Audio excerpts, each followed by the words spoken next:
నమస్కారం. ఎంకే న్యూస్కి స్వాగతం. హెడ్లైన్స్ చూద్దాం.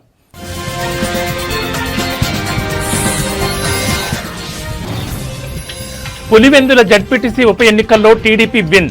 దాదాపు 5,000 ఓట్ల మెజార్టీతో టీడీపీ అభ్యర్థి లతారెడ్డి ఘన విజయం.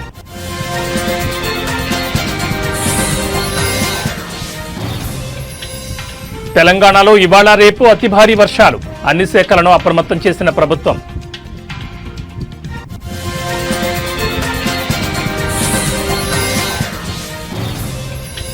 ఏపీలో దంచి కొడుతున్న వర్షాలు. పలు జిల్లాలకు రెడ్ అలర్ట్ జారీ.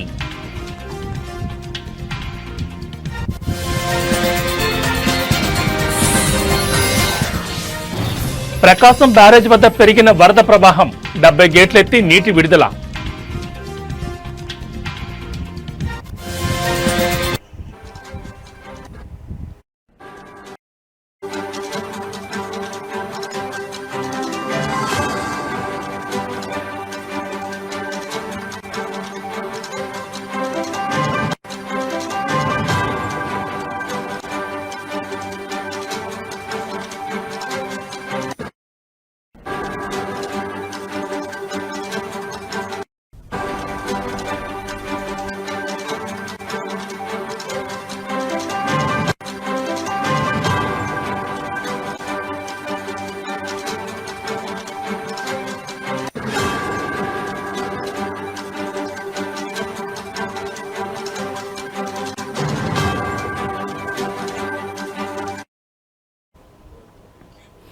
బ్రిటన్లో బ్రేకింగ్ న్యూస్ చూస్తున్నాం. పులివెందులలో వైసీపీకి బిగ్ షాక్ తగిలింది.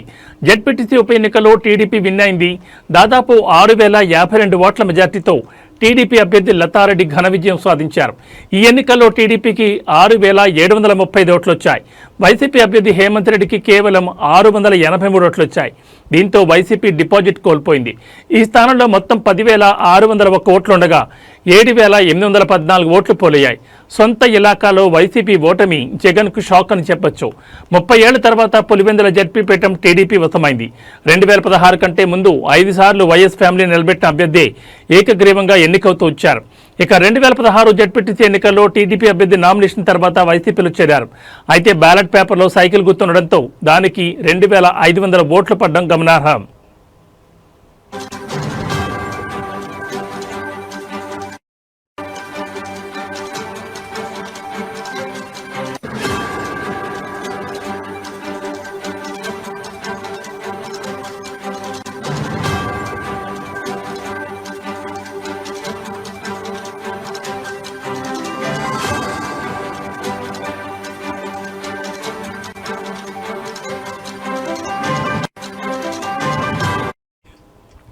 కాగా ఈ ఎన్నికను 2 పార్టీలు ప్రతిష్టాత్మకంగా తీసుకున్నాయి. గెలుపు కోసం వ్యూహ ప్రతివ్యూహాలు రచించాయి. ఈ ఎన్నిక ఒక మినీ సంగ్రామాన్ని తలపించింది. గొడవలు, అరెస్టులు, రీపోలింగ్ వంటివి జరిగాయి. వైసీపీ కంచుకోటను బద్దలు కొట్టాలని, టీడీపీ పట్టు నిలుపుకోవాలని ప్రణాళికలు రచించాయి. ఎన్నికలకు ముందు నుంచే తమ ప్లాన్స్ అమలు చేశాయి. చివరికి టీడీపీ అనుకున్నది సాధించింది.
బులెటిన్లో మరో బ్రేకింగ్ న్యూస్ చూస్తున్నాం. అల్పపీడన ప్రభావంతో తెలంగాణలో వర్షాలు కురుస్తున్నాయి. ఇవాళ రేపు పలు జిల్లాల్లో భారీ నుంచి అతి భారీ వర్షాలు పడే అవకాశం ఉంది. ఈ మేరకు ఆయా జిల్లాలకు రెడ్ అలర్ట్ జారీ అయింది. మరికొన్ని జిల్లాలకు ఆరెంజ్, ఎల్లో హెచ్చరికలు జారీ అయ్యాయి. బంగాళాఖాతంలో ఏర్పడిన అల్పపీడనం కొనసాగుతోంది. ఇవాల్టి ఉదయం రిపోర్ట్ ప్రకారం ఉత్తర ఏపీ, దక్షిణ ఒడిశా తీరాలకు ఆనుకొని పశ్చిమ మధ్య పరిసర ఈశాన్య బంగాళాఖాతంలో అల్పపీడన ప్రాంతం ఉందని హైదరాబాద్ వాతావరణ కేంద్రం తెలిపింది. ఇది పశ్చిమ వాయువు దిశగా కదిలి రాబోయే 24 గంటల్లో మరింత ప్రభావవంతంగా మారే అవకాశం ఉంది. రాబోయే 48 గంటల్లో ఉత్తర కోస్తా, ఏపీ, దక్షిణ ఒడిశా మీదుగా కదిలే అవకాశం ఉందని అంచనా వేసింది.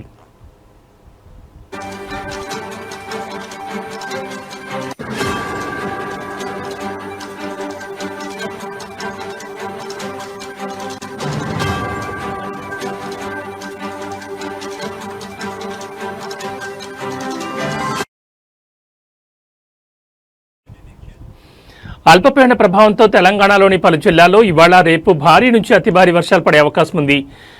ఇవాళ మెదక్, సంగారెడ్డి, వికారాబాద్ జిల్లాల్లో భారీ నుంచి అత్యంత భారీ వర్షాలు పడే అవకాశం ఉంది. ఈ జిల్లాలకు రెడ్ అలర్ట్ ఇచ్చారు. ఇక కొత్తగూడెం, భూపాలపల్లి, కామారెడ్డి, మహబూబాబాద్, మేడ్చల్, ములుగు, నిర్మల్, నిజామాబాద్, సూర్యాపేట జిల్లాల్లో భారీ నుంచి అతి భారీ వర్షాలు పడొచ్చని అంచనా వేస్తున్నారు. ఈ జిల్లాలకు ఆరెంజ్ హెచ్చరికలు జారీ అయ్యాయి. మరోవైపు ఆదిలాబాద్, హన్మకొండ, హైదరాబాద్, జగిత్యాల, జనగాం, గద్వాల్, కరీంనగర్, ఖమ్మం, ఆసిఫాబాద్, మహబూబ్ నగర్, మంచిర్యాల, నాగర్ కర్నూల్, నల్గొండ, నారాయణపేట, పెద్దపల్లి, సిరిసిల్ల, రంగారెడ్డి, సిద్దిపేట, వనపర్తి, వరంగల్, భువనగిరి జిల్లాలో భారీ వర్షాలు పడే అవకాశం ఉంది. ఈ జిల్లాలకు ఎల్లో హెచ్చరికలు జారీ అయ్యాయి.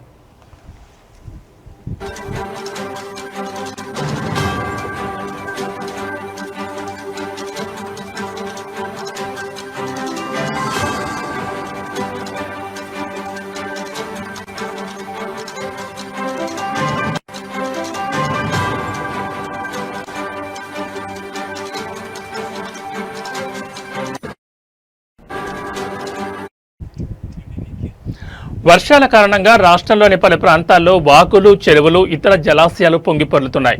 దీంతో నీటి ప్రవాహం ఎక్కువగా ఉండడంతో గ్రామాల మధ్య రాకపోకలకు అంతరాయం ఏర్పడింది.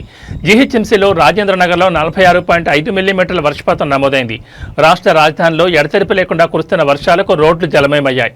Hyderabad disaster response and asset protection agency, ఇతర ప్రభుత్వ సంస్థల సిబ్బంది నీటిని తొలగించారు. పాత బస్తీలోని యాకత్పురా వద్ద మేకలకు మేపడానికి ఆకులను సేకరించే ప్రయత్నంలో వర్షపు నీటి కాలువలో పడిన వ్యక్తిని హైడ్రా సిబ్బంది రక్షించారు.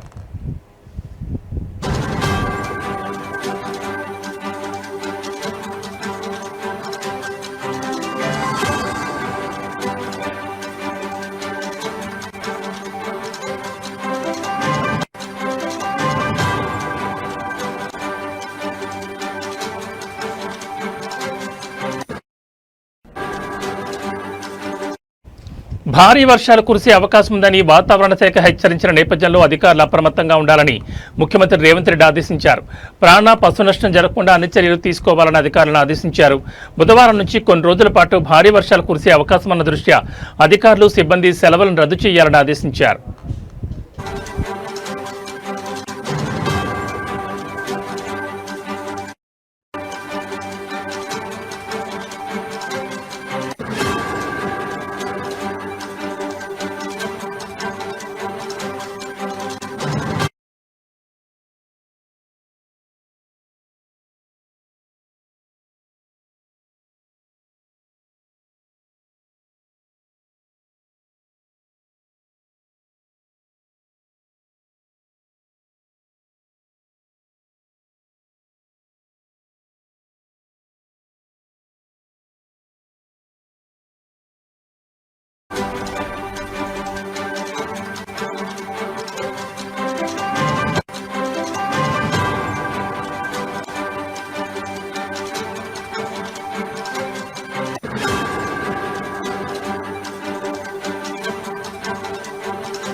బులెటిన్లో మరో బ్రేకింగ్ న్యూస్ చూస్తున్నాం. ఇటు తెలంగాణలో పరిస్థితి ఎలా ఉంటే అటు ఏపీలో కూడా వర్షాలు దంచుకొడుతున్నాయి.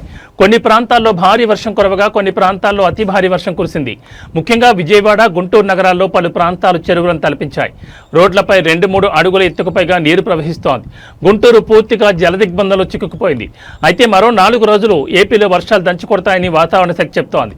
భారీ వర్షాల నేపథ్యంలో గుంటూరు, బాపట్ల, పశ్చిమ గోదావరి, ఎన్టీఆర్ జిల్లాల్లోని స్కూళ్లకు సెలవులు ప్రకటించారు.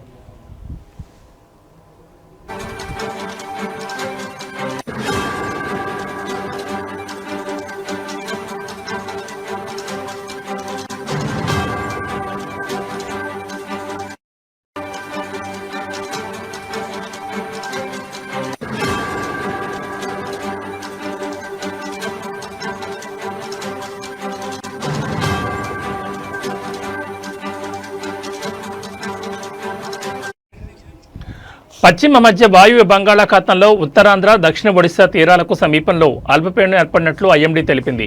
దీనికి అనుబంధంగా ఉపరితల ఆవర్తనం కొనసాగుతోంది. అల్పపీడనం పశ్చిమ వాయు దిశగా కదులుతూ తీవ్ర అల్పపీడనంగా బలపడే అవకాశం ఉందని ఐఎండీ తెలిపింది.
బులెటిన్లో మరో బ్రేకింగ్ న్యూస్ చూస్తున్నాం. బంగాళాఖాతంలో ఏర్పడిన అల్పపీడన ప్రభావం వల్ల ఏపీలో భారీ వర్షాలు కురుస్తున్నాయి.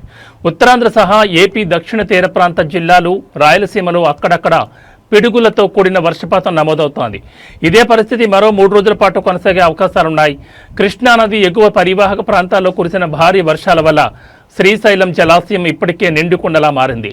అధికారులు గేట్లనెత్తారు, వరద నీటిని దిగువకు విడుదల చేస్తున్నారు. అటు నాగార్జున సాగర్లోనూ ఇదే పరిస్థితి కొనసాగుతోంది.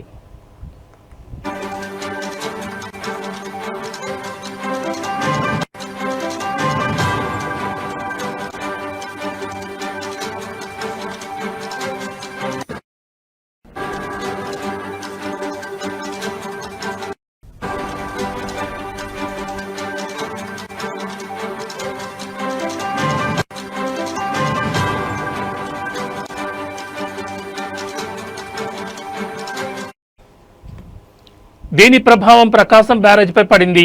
ఇన్ఫ్లో భారీగా ఉంటోంది. దీంతో ప్రకాశం బ్యారేజ్కి చెందిన మొత్తం 70 గేట్లను ఎత్తివేశారు. వరద జలాలను దిగువకు విడుదల చేస్తున్నారు. కృష్ణానదికి వరద ప్రవాహం ప్రకాశం బ్యారేజీ చేరుకుంటున్న కొద్దీ వరద నీటి దిగువకు వదిలేస్తున్నారు. ఈ తెల్లవారుజాము నాటికి ప్రకాశం బ్యారేజ్ ఇన్ఫ్లో 4.50 లక్షల క్యూసెక్లుగా నమోదైంది.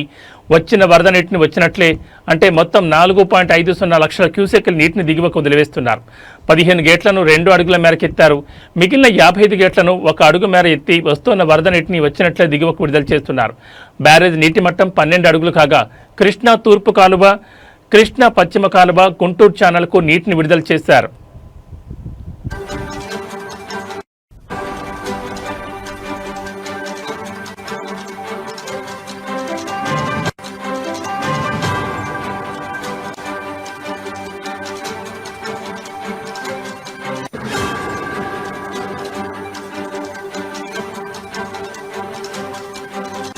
మరింత పెరుగుతుందని అంచనాలున్నాయి. కృష్ణానది మీద ప్రాజెక్టులోని నీటిని దిగువకు విడుదల చేస్తున్నందున నదీ పరివాహక ప్రాంత ప్రజలు, లంక గ్రామ ప్రజలు అప్రమత్తంగా ఉండాలని విపత్తుల నిర్వహణా సంస్థ మేనేజింగ్ డైరెక్టర్ ప్రఖర్ జైన్ సూచించారు. నదిలో ప్రయాణించొద్దని, వరద నీటిలో ఈతకు వెళ్లడం, ఘాట్ల వద్ద స్నానం చేయడం, చేపలు పట్టడం లాంటివి చేయకూడదని సూచించారు. ప్రకాశం బ్యారేజ్ గేట్లను ఎత్తినందున కృష్ణా నదీ పరివాహక ప్రాంత ప్రజలు అప్రమత్తంగా ఉండాలని అన్నారు.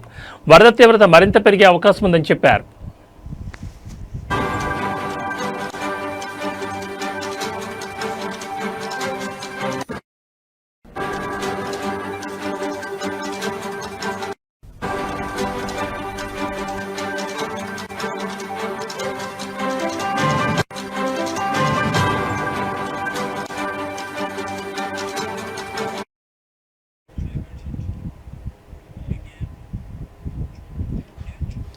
మల్కాజ్గిరి మాజీ ఎమ్మెల్యే మైనంపల్లి హనుమంతరావు ఆధ్వర్యంలో రెహను నగర్కు చెందిన ధనరాజ్ లక్ష్మీ దంపతుల కూతురికి ప్రమాదవశాత్తు తలకు దెబ్బలు తాగడం వల్ల నిమ్స్లో అడ్మిట్ కావడంతో చికిత్స నిమిత్తం 2,50,000 రూపాయలు ఎల్ఓసిని బాధిత కుటుంబానికి ఇచ్చారు.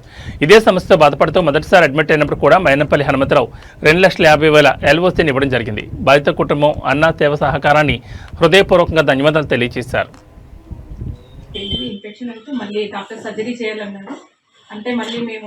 ఎల్ఓసి కోసం. నమస్తే అండి, నా పేరు లక్ష్మి, మా హస్బెండ్ పేరు ధనరాజ్, మా పాప పేరు ఉమాశ్రీ. మేము నెహ్రూ నగర్ కాలనీలో ఉంటాము. మా పాపకి 2 సంవత్సరాల క్రితం యాక్సిడెంట్ అయినది. ఫస్ట్ టైం మాకు ఎల్ఓసి 2,50,000 హనుమంతాలు ఇప్పించారు. మళ్ళీ మా పాపకి ఇన్ఫెక్షన్ అయిందండి. 2 సంవత్సరాలు అయిపోయింది. ఇన్ఫెక్షన్ అయితే మళ్ళీ డాక్టర్ సర్జరీ చేయాలన్నారు.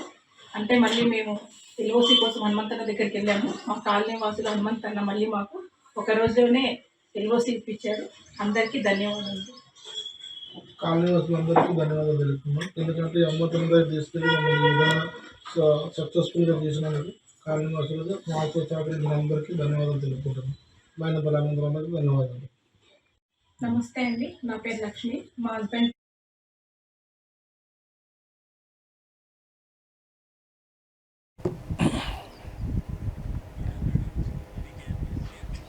శ్రీ సత్యసాయి జిల్లా పెనుగొండ డీఎస్పీ నరసింగప్ప అందించిన వివరాల మేరకు పెనుగొండ మండలం మునిమడుగు గ్రామానికి చెందిన వినోద్ కుమార్ అనే ముద్దాయి పలు ప్రాంతాల్లో ద్విచక్ర వాహనాలు దొంగతనం చేసేవాడని తెలిపారు.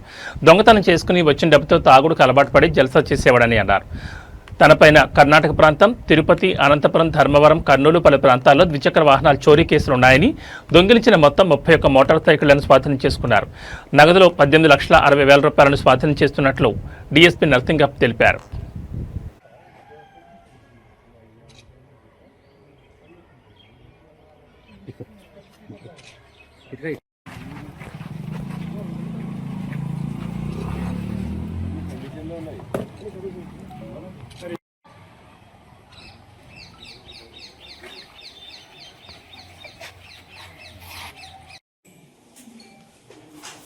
ఫాల్స్ కీస్ ద్వారా అంటే ఈ రోజుల్లో కొంచెం ఈజీ అయిపోయింది.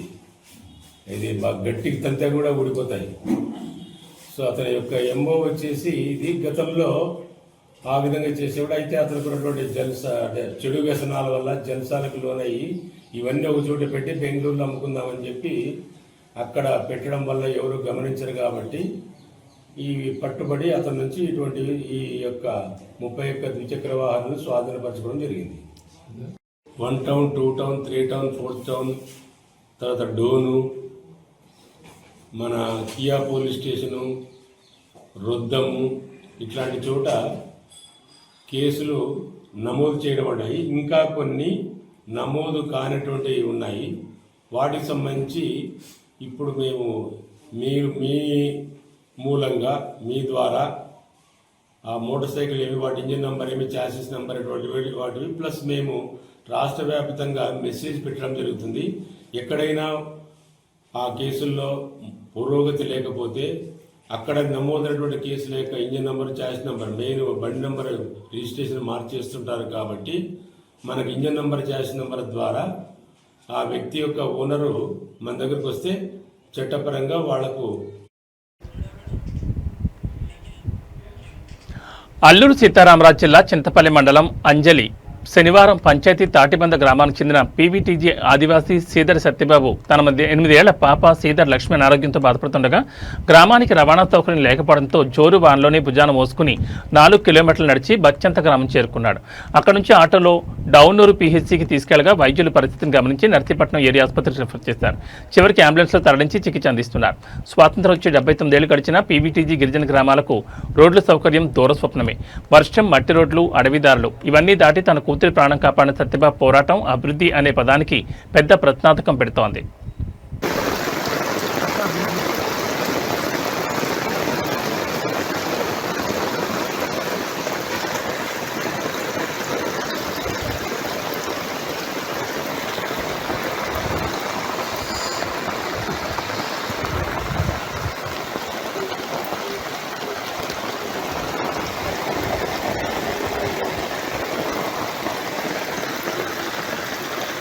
అందరికీ నమస్కారం అండి.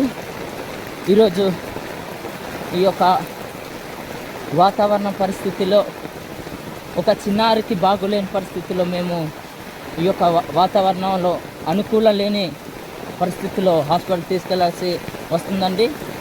ఈ యొక్క కాటిబంద గ్రామం, చింతపల్లి మండలం, అంజలేశనివారం పంచాయతీ, అల్లూరి సీతారామరాజు జిల్లా అండి. ఆ యొక్క చిన్నారిని అయితే బాగులేని చిన్నారిని ముందుకు తీసుకెళ్లారండి. ఈ యొక్క రోడ్లు బాగులేని పరిస్థితి వల్ల ఈ యొక్క వర్షాకాలము ఈ యొక్క రోడ్లు ఇలా ఉంటాయండి. అందుకనే ఈ యొక్క అధికారులు గమనించి ఈ యొక్క కాటిబంద గ్రామానికి రహదారిని కల్పిస్తారని మేము నమ్ముతున్నామండి. కాలువలు కూడా చాలా పెద్ద అండి. వర్షాకాలం చాలా ఇబ్బంది పరిస్థితి. దోలి మూతలతో అనారోగ్యంతో బాధపడుతున్న వారిని తీసుకెళ్ళవలసిన పరిస్థితి అయి ఉంది. ఇప్పుడు కూడా చాలా పెద్ద కాలువ. నానో యూరియాతో రైతులకు అధిక దిగుబడి వస్తుందని వరంగల్ జిల్లా వ్యవసాయ అధికారి కె అనురాధ్ అన్నారు. హనుమకొండ నయీం నగర్లో ఉన్న ప్రెసిడెంట్ డాబాలో ఇఫ్కో ఆధ్వర్యంలో nano DAP, nano copper, nano జింక్పై ఉమ్మడి వరంగల్ జిల్లా రైతు సహకార సంఘాలు, డీసీఎంఎస్ డీలర్లు, అభ్యుదయ రైతులకు నిర్వహించిన అవగాహన సదస్సులో మాట్లాడారు. సాంప్రదాయ యూరియాను తగ్గించి నానో యూరియా, నానో డిఏపిని అధికంగా వాడాలని సూచించారు. అదేవిధంగా రైతుల శ్రేయస్సును దృష్టిలో ఉంచుకుని నానో సాంకేతిక పరిజ్ఞానంతో మొదటిసారి యూరియాను ద్రవ రూపంలో తీసుకొచ్చిందని అన్నారు. మంచి ప్రోగ్రామ్. ఇఫ్కో కంపెనీ వారు డ్రోన్ స్ప్రేయర్ తోటి నానో స్ప్రే చేయడం ఎలాగా అనేది కూడా చాలా దాదాపు అన్ని మండలాల్లో, గ్రామాలలో రైతులకి ఒక డెమాన్స్ట్రేషన్ ఇవ్వడం జరుగుతుంది. దాంట్లో భాగంగా ఈరోజు డీలర్లకు కూడా ఈ అవగాహన కార్యక్రమం ఏర్పాటు చేయడం జరిగింది. మనకి ఏంటంటే కొత్త టెక్నాలజీ వచ్చినప్పుడు కంపల్సరీ మనము కొత్త టెక్నాలజీ వాడుకోవాలి. ఒకప్పుడు హైబ్రిడ్స్ వాడమంటే సరిగ్గా వాడకపోయేది. తర్వాత యూరియా వేయమంటే కూడా తక్కువ వేసేది. కానీ ఇప్పుడు చాలా ఎక్కువగా వేస్తున్నారు. సో అంటే కొత్త టెక్నాలజీ వచ్చినప్పుడు తెలియక కొంచెం తక్కువ వాడడానికి మొగ్గు చూపుతారు. కానీ నానో యూరియా వచ్చింది, ఇది కూడా కొత్త టెక్నాలజీ. ఈ కొత్త టెక్నాలజీలో వచ్చిన నానో యూరియా కూడా మన రైతులందరూ వాడాలి. దీనివల్ల మెయిన్గా ఉపయోగం ఏంటంటే ట్రాన్స్పోర్ట్ కాస్ట్ ఒకటి తగ్గుతుంది. తర్వాత సెంట్రల్ గవర్నమెంట్ మీద ఈ సబ్సిడీ భారం అనేది తగ్గుతుంది. సెంట్రల్ గవర్నమెంట్ 1.83 crores సబ్సిడీ ఇస్తే దాంట్లో 1.3 lakh crores ఒక యూరియాకి సబ్సిడీ ఇస్తుంది. అంటే దానికి ఫుల్ కాస్ట్ ఒక బస్తా ధర మొత్తం ధర 2360 రూపాయలు. దానికి రైతు చెల్లించేది 266 రూపాయలు. మిగతా 2100 రూపాయలు సెంట్రల్ గవర్నమెంట్ ఒక బ్యాగ్కి అది సబ్సిడీ రూపేణా కంపెనీకి అందజేస్తుంది. సో చాలా కోట్ల రూపాయలు ఈ సబ్సిడీ రూపేణా కంపెనీలకు పోతున్నాయి. అవన్నీ ప్రజల సొమ్ము. అదే నానో యూరియా దానికి మొత్తం ధరనే ఫుల్ కాస్టే 250 రూపీస్, 225 రూపీస్ ఉంది. అది ఫుల్ కాస్ట్. సో దాన్ని వాడడం వల్ల కూడా సేమ్ యూరియా బస్తా వాడితే ఎంతైతే పంటకి అందాలో నైట్రోజన్ అంతా అందుతుంది. కాబట్టి నానో యూరియా అనేది రైతులందరూ వాడాలి. దీనివల్ల కాంప్లెక్స్ ఎరువులు వేయాలా, మైక్రోన్యూట్రియంట్స్ వేయాలా, పొటాషియం అయితే కంపల్సరీ. ఇవి బులెటిన్ విశేషాలు. మరో బులెటిన్లో మళ్ళీ కలుద్దాం. నమస్కారం.